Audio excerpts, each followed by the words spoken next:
Hello, everybody. Welcome to episode 2 of the CinemaCast. Today, we're going to be discussing our old productions, how they went from bad to pretty much good. We're going to be talking about our editing process. That's mainly going to be Shane and Michael's area of expertise. Do we prefer quality or quantity? And possibly, if we have time, we might get into Michael and Shane's origin stories. Shane, would you like to start us off? With what? Talk about our old productions from maybe our 10th grade year. Or maybe first introducing yourself. You weren't here for the last podcast. Yeah, that so is maybe true. introducing you and Mikey. Hey, I'm here. All right. Well, hey everybody, it's me, Shane Wright. I usually do the main editing for all our short films, but I occasionally act in a few if I need to or whatsoever. Pretty much our first year at this technical school, I really had no skill whatsoever. The only thing I knew prior coming into this class was like how to decently edit, I guess. But I never really acted or so. I really never had the full-on passion I do now. So when I first started, I was pretty much making. I'm not gonna lie, my films were complete garbage when I first started. But you gotta, you'd be lying to yourself if you said all of your films are great no matter what, even when you first started. Everybody's first film is garbage until you just work your way up the ladder and get good. So that's how pretty much I was, and I'm pretty sure all of you guys agree. You guys were all pretty, bad when you first started off films. Really bad. But this class has helped us out a lot. Mainly teamwork also, with helping one another also helps us out with our production. Teamwork is essential. Without complaining. We always complain, though. Yeah, we complain a little bit. Well, to be fair, if we're not complaining about our films at all, you don't really have the passion. Because if you have something you want to get across, you have a passion to say, I want to get this done in editing, and no one else gets it, you want to bring that point to them. If no one's complaining whatsoever, that's kind of bad, Yeah. You want to complain. You want to have the passion to get something across. You want to get your point across. And you want to have everybody agree on something. Because if everything's perfect, then where's the fun? And where's, the effort? If I'm right. Well, it's not just that. What I'm trying to say is, say if you're making...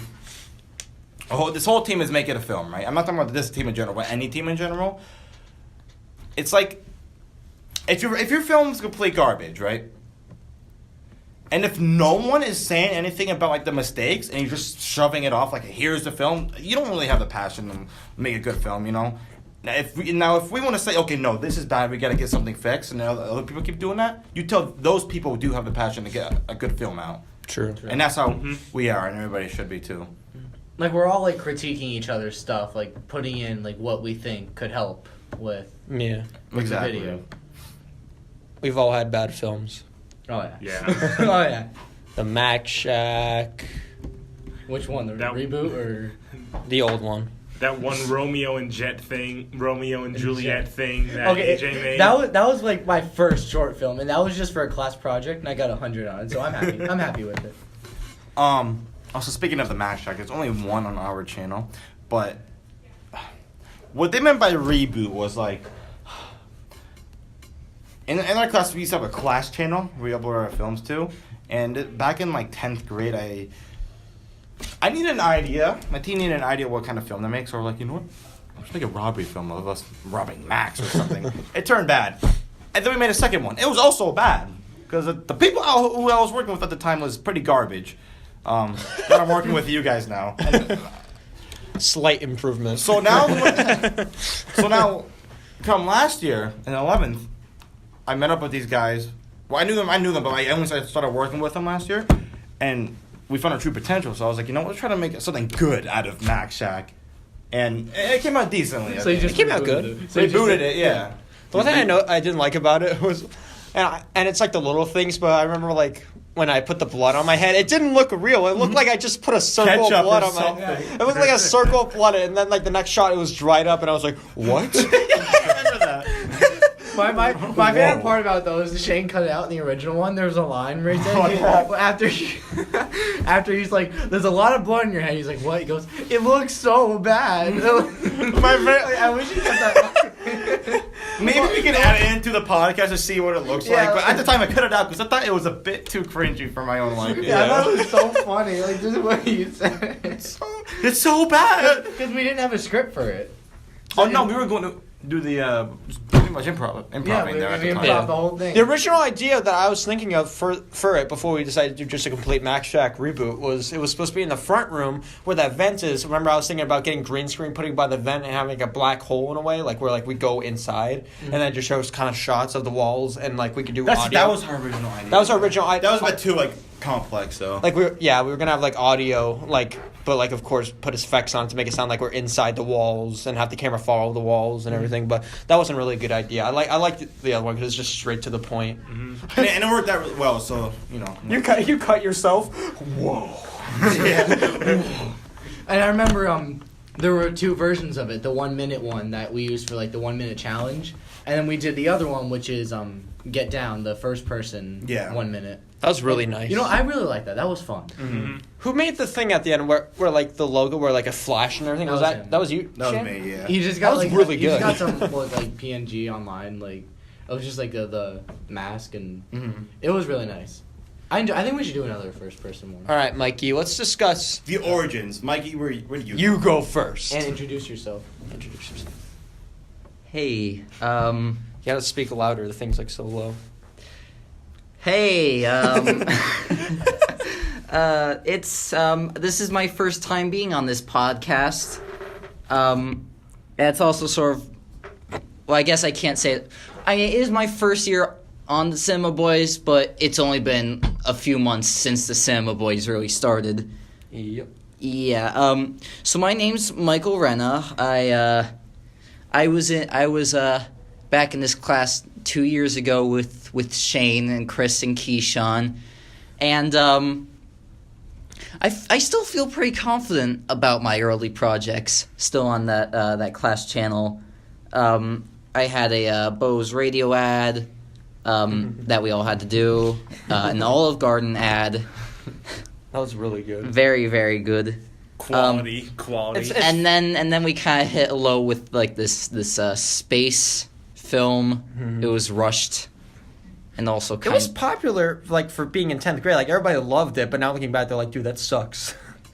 I think I was one of the best editors in 10th grade. Yeah. And now Shane's giving me competition again as the best editor in the class.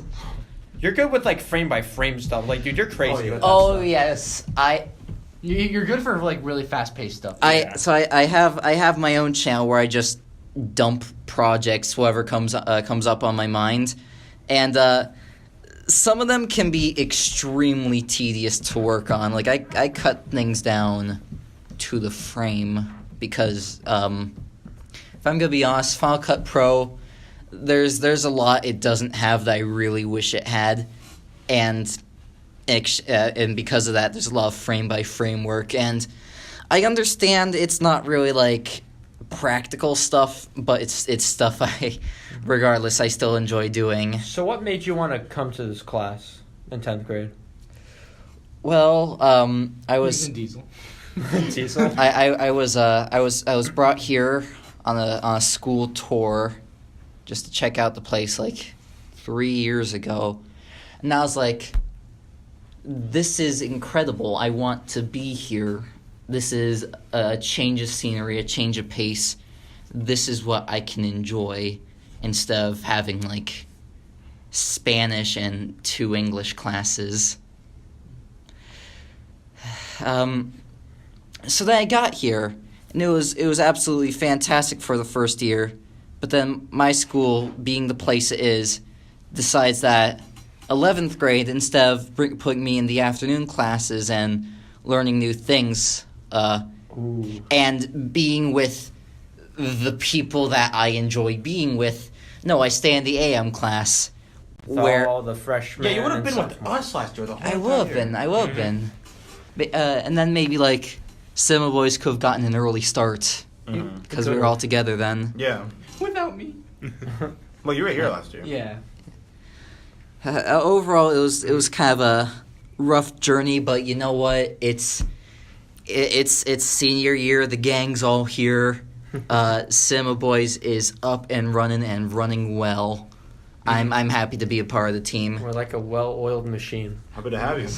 Yeah. Fine wine. But But because Mikey wasn't here last year, like I feel like he would have lost it because it was bad last year. Oh, it was bad. A lot of the people, no mention names, but a lot of people were like very loud and everything. There was a lot of frantic, some drama here and there, good amount. At least every week. I think there's at least one case of drama every week. Yeah. And it was most of the same if you weren't part of the drama, it was funny because you just sat back with popcorn. But then, like, if you were, then it was just way too intense. Even if I was part of it, I think I'd just laugh. Those are... maybe not. Debatable. My rules nowadays in the Cinema Boys channel is sometimes an actor, sometimes an editor, or kind of like a writer. A writer, yeah. Occasionally I do storyboarding, and I was actually the person who chipped in the idea for The Last Straw. Yeah. I like how that one turned out. I was an actor for it. Too. Voiceover. Yeah, I was. I remember that. Speaking of The Last Straw, I think that was our first film this year. That was a good way to start We off. actually worked on everything. If you look at the credits in the beginning, all of our teammates was in that for almost every single. We concentrated a lot on like the continuity, like the way it was paced because we didn't want it to be like too quick. Mm-hmm. I want to. We had a lot more ideas. I want to do We more. did have continuity errors though. Oh, there always is though. If you like, they're really. But I want to do like more films like where it's like if we do like longer short films like that like has a lot of dramatic pause into it, where like they're talking and then they kind of just stop and it builds up tension because you can see the looks on their face. My first one night, flashlight on Travis. I really think we should do a sequel. Like, I know it's like a little gimmicky and stuff, but the story for My Frightful Night, like we can really do a lot with that. Even if it's like good or bad, what I think is like, as long as like we believe in it, like the project, like we're dedicated, we really want to do it. I think we can totally pull it off. What? Like maybe we don't. Yeah, maybe like we don't have to do it as long, or like maybe if it could be longer. But I really think it could work. Let's make it a comedy. No, not a genre shit. Starring Adam Sandler. we can just pull like a George Lucas with stars and be like, oh yeah, this was planned the whole time since the beginning. We're making a trilogy. Yeah, like he expected his film just like skyrocket. No, this was totally planned. Yeah, it was totally planned. Yeah, totally. I guess he did though, so the dude was like a master. Unless he was joking, saying lying, and then he said I thought it was the whole entire time. Well, it was more of like he had like the movie was supposed to be longer. That's why he put it into 3. It was supposed to be all one thing, but then he's like, you know what? Let's just split up into 3. And then, So I don't really watch Star Wars films, so it's like I'm I'm not. I don't mind Star Wars. Like it's fun, but it's just I'm not like a huge mega fan like some of these people are. Yeah. But I'd call myself like a good fan of it. I wouldn't say like mega, like totally weird. But Yeah, it's, like, I don't harass the actors on Instagram and cause them to delete their profiles. Yeah, 3 of them already did that. It's crazy. Jesus. Yeah, 3 of them. All right, so we've discussed a lot about like our origins and like how bad our projects used to be, but I think we should discuss like what equipment we use now or what new equipment we got over the break since the last podcast and everything. Let's start off what we first have. Obviously, Back in 10th grade, we had the camera and the the camera and the green screen. The school camera. and the one-sided mic that's on it. Yeah, like coming out of one ear. Yeah, it comes out of like the left side. Yeah. It's like even if you do the audio to go to the right, it still sounds really weird. Yeah. Let me tell you about that green screen.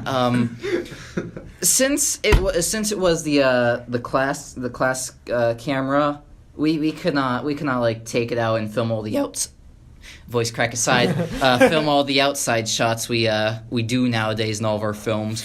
It was much more restrictive. So that green screen was our only sort of escape from the dull hallways and classrooms. That's what I hated when I first started here. Like I noticed everyone was making all their short films inside of tech, and it's like it's all the same thing. Like we know like every location, hallways, and then like if they use it for the story, it's like that doesn't make sense. Though, however, it's a bit of a blessing and a curse, since yes, you can put your actors anywhere, but you have to make it look good, because green screens are a bit are a bit more difficult to make look good as opposed to standing on an actual floor in front of an actual wall. There's a lot of green screen projects on the class channel from me, these other people here, and the rest of the class. And looking back at it, it makes you wonder what the expectations were for us. It's a little People, it's a crazy. not to brag or anything, but like when me and Mikey and Keyshawn, like we were like the top of the food chain. Yeah. Like when it came to like the projects, like but now we're looking back and like those weren't that good. This was our best. That used to be our best. Oh man. To think I used to be the director. I mean, the Hotel Mario. I was kind of like a storyboarder. I was an actor. Keyshawn, I think we always had him as the cameraman, right? Mm-hmm.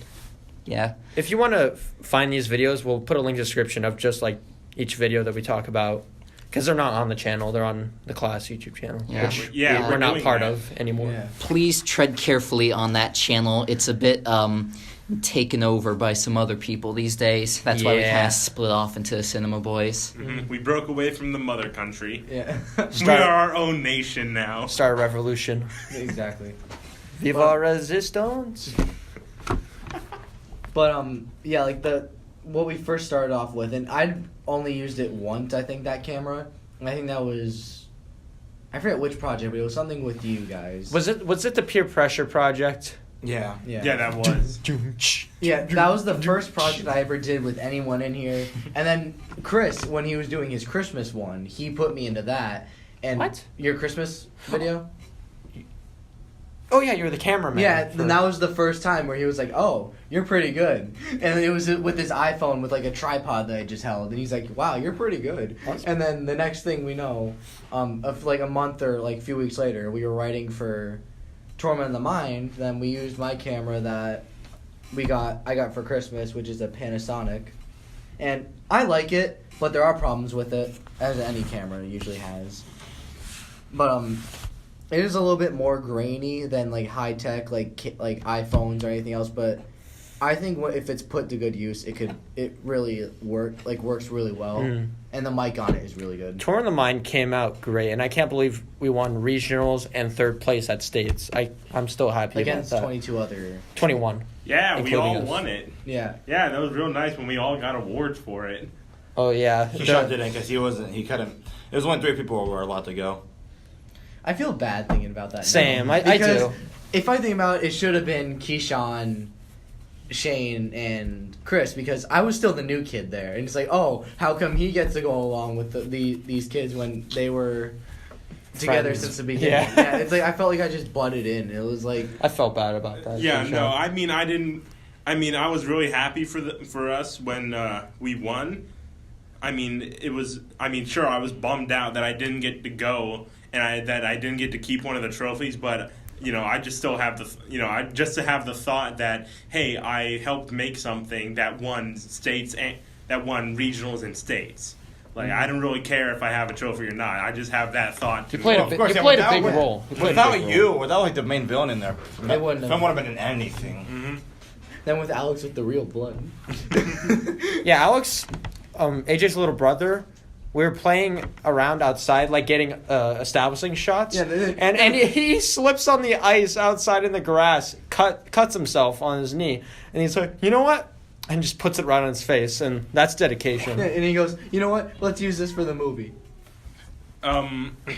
So, I think since we covered a lot of that, like I always wondered like should we just make a bunch of stuff, throw it on the channel just so we have just so we can get stuff out on a regular basis, or should we like take time, work on it, do bigger projects, do like little and less but bigger projects. I'm glad we're talking about that now, because I remember when we first started it, all we did was put like a bunch of our old good films on there, and we were starting to make more content when we did like The Last Straw and like a bunch of those other ones.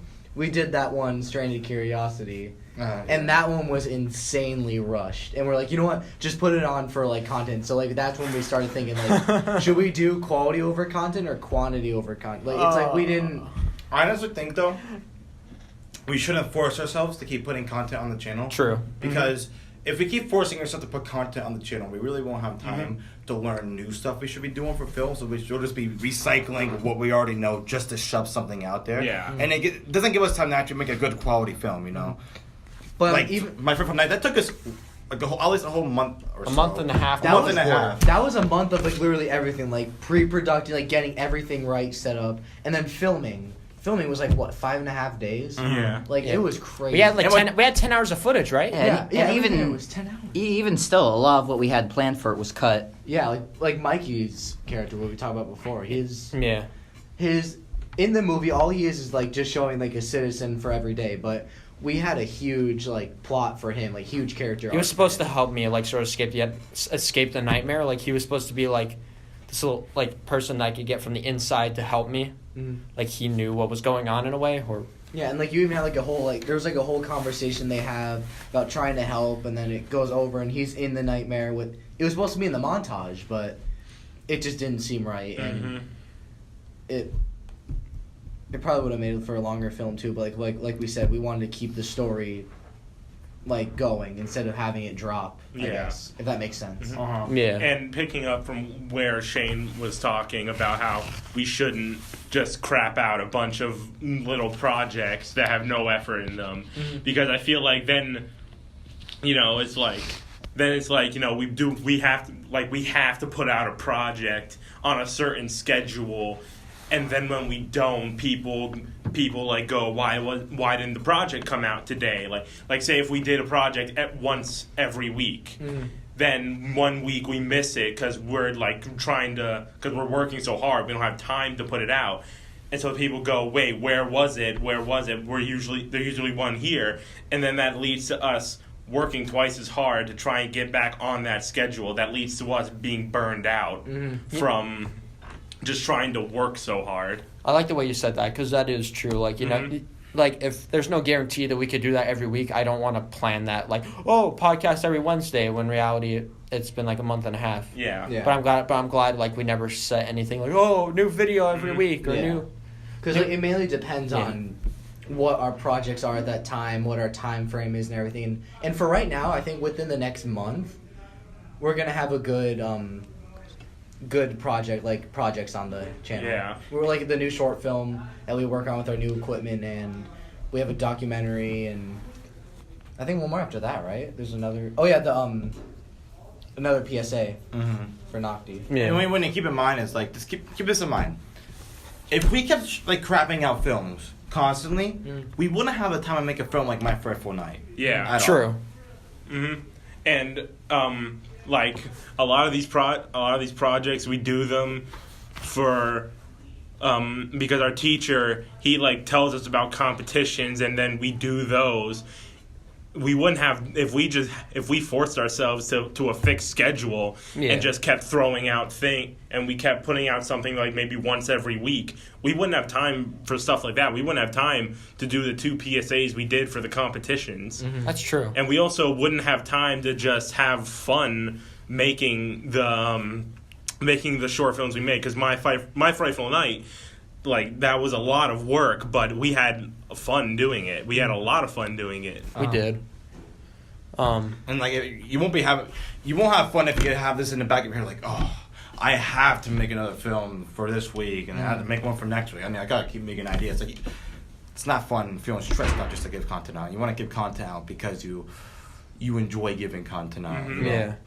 Not because you feel obligated to. The main premise of this, to end this topic off, is don't bite off more than you could chew.